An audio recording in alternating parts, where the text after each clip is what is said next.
Hey guys, welcome back to Tech Corner. A little bit of a different one today. I'm going to be talking to you about the various compressor types there are in the stock Logic compressor. So I've got an empty session here in Logic. I'm just going to go to the track that I have in the session and open up the basic compressor. You'll find this in the Dynamics menu. So if I come down to Dynamics and just look for compressor, we'll click this open and this is what we're greeted with. So this is the compressor we have to work with. Mine opens as default here, okay? Yours may open like this one. And this is where most people just stop. And there's many other types of compression here that you can use. Now, all of these different compressor types that you have, we have all of these across the top, all of these different ones that you have various tones to them. And the reason for this is they're trying to emulate original analog equipment. So this is the normal stock digital compressor that you get with Logic. It doesn't really have much additional tone added to it. It just does what it's supposed to do. It deals with dynamics. You have a threshold, a ratio, attack release, knee function, makeup, everything that you really need in a basic compressor. Now across the side here you've got your limiter, a bit of distortion if you do want to add some colour, but this on its own is a colourless or transparent style compressor. This is normally the one that you would choose for any normal dynamic range processing. But as we move forward, we have a Studio VCA. This one is trying to emulate something called the Focusrite Red, classic VCA compressor, stereo compressor, known for mixes. Excellent compressor. The next one is a Studio FET. This is modeling the classic, again, Universal Audio 1176. This is a modern version of the 1176, the black face. No racism involved in it. It's literally called that because it's black, and you'll see why in a minute. Next we have the classic VCA. This is modeling the DBX 160 compressor. Very basic compressor that. There's no attack and release, as you can see here. It doesn't give you that option. But again, lovely VCA style compressor. We then have the vintage VCA. This is the emulation of the SSL bus compressor. Kind of looks like it. And this is, again, known for mixes. Very well known for running rock mixes through, as it was the compressor that was in a lot of SSL mixing consoles, as well as a rack mount version on its own. Next we have the vintage FET. So as you can see, these two look kind of similar. That's because this one's the older one. This is the silver face. So this is the vintage version. And then we have the studio version, which is the more modern revision. Then lastly, the vintage Opto, and this is Teletronics or Universal Audio again, the LA2A Opto circuit style compressor. Now, all of these can be set to exactly the same settings as each other, but have very, very different sounds to them. So I'm not going to be running any audio through. This is what I want you to do after watching this video, to hear for yourself. But I'm just going to show what those differences are. So first of all, let's have a setting on our compressor. So we'll go a threshold of -30. So anything above -30 will be detected by the compressor. And then we need to decide, once it's gone over that -30 line, what the ratio is going to be. Now, to demonstrate what this looks like, I'm going to go a fairly high ratio, so I'm going to go 12:1. I'm not going to use any attack and release because it's not going to be showing that. What I am going to do is put it down to a hard knee. Now, in order to see what I'm doing here, if you change from meter view to graph view, this is what we're going to be looking at, okay?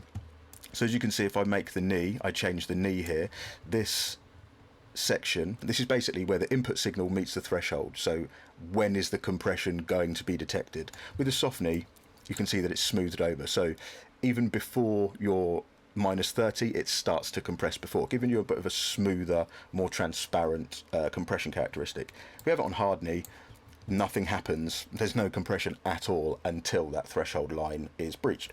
So I'm going to leave it here at hard knee, just so you can see this graph, okay? Now this graph shows you the relationship between the ratio and the threshold in terms of volume. So if I go to a ratio of 1:1, what goes in comes out. There's no compression going on. If I go down to 12:1, you'll see the obvious line. So at -30, input signal, and this is output signal. So input, horizontal, output, vertical. What's coming in? Once it hits -30, it gets pulled down to my ratio of 12:1, right? Now, if I leave all these settings as they are and just work through the various compressor types, you will see the difference in this curve, in what happens to the audio once the threshold's been breached. The curve of the line gives you different sounds. So if I go to Studio VCA, you'll see here, same settings, so no different to the Platinum Digital. Same settings, we've got a far more curved line. It's no longer a straight line. It's no longer linear. We've got more of a concave shape to the sound. So even though we're compressing it by the same amount and the same ratio, we are going to get more volume out of it. It's not going to be pulled down as much, okay? Which would tell me that this compressor with the same settings will end up being louder and sound maybe a bit thicker than the standard Platinum Digital, because we have more level after compression. But if you look at the curve, you can see here it pulls down quite instantly, but then gradually moves its way up. Next, Studio FET. Now look at the difference between these two. This is a massive pull down. At the very last minute, or second, or millisecond, it throws that audio back up. So the difference between these two is very drastic. This one is going to be a lot quieter with the same settings than this one, purely by just looking at what the graph's doing. Next is the classic VCA. We don't have a knee function here, so it's as standard as soft knee, but this is kind of like this one, soft knee version, really. Thick sounding, fairly warm sounding, but nowhere near as loud as that one's going to be, because there's a lot more volume coming out of that one after compression. Next, if we move to the vintage VCA, this is much like, or very close to, the Platinum Digital one. Very, very close, telling me that this is probably the most transparent compressor out of all of the different circuits we have, okay? Kind of like this one, but with a hard knee, right? I can put this to soft knee, and this might react kind of, see, it's a little bit different, but the same sort of characteristic. This one will be quieter than this one. As you can see, it's a little bit more volume on it. So let's go back to hard knee. Next, vintage FET. This is drastic. This is like a ski slope now. So this is the vintage version of this one. And you can kind of see what's going on. We've got a hard pull down with a very last, like, split second at the end, it throws it back. Whereas the vintage FET throws it back so much quicker and goes louder, right? So this is like this one, but a bit more splashy. So this is like the concave version of this one. Like, it's a different, I suppose it concave and convex depends on what way you're looking at it, but it's a different curve. So this is going to pull down harder but end up at the same volume.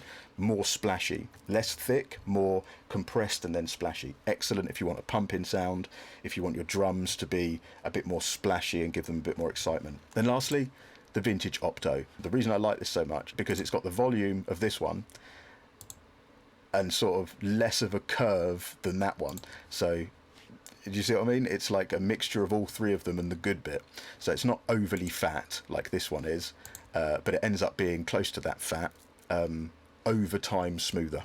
So this is excellent for things like vocals. This one's excellent for things like drums. This one's brilliant for things like bass lines and so on. But again, it's completely up to you what you feel it suits in your own music. One last quick tip. Anything that you do from now on in a compressor, please turn all of these off. Don't put auto gain on the compressor. You decide what makeup you want to add. You decide how much volume you want out of your compressed signal afterwards. Same with release time. If you stick this auto release on, this is now redundant. So you could be moving this for hours, thinking stuff's happening. It's not. Take the auto off. What auto's doing is basically looking ahead at the waveform coming in, so it's uncompressed by the time the next transient comes in, which could work fine for you, but you might not want it to do that. You might want it to pull down and just stay down, for instance on a bass line or again a vocal. So turn auto off, make sure it's not illuminated, and make sure auto gain is off, okay? Then drag a drum loop in or anything that you want in, set your compressor up so you're getting maybe 4 or 5 dBs worth of compression, and then just flow through the different circuit types, not touching any of the controls. Hear the difference, see what ones you prefer, make a note of them, and then they can be your go-tos for certain elements. So, nice one. Thanks very much, and I'll see you next time.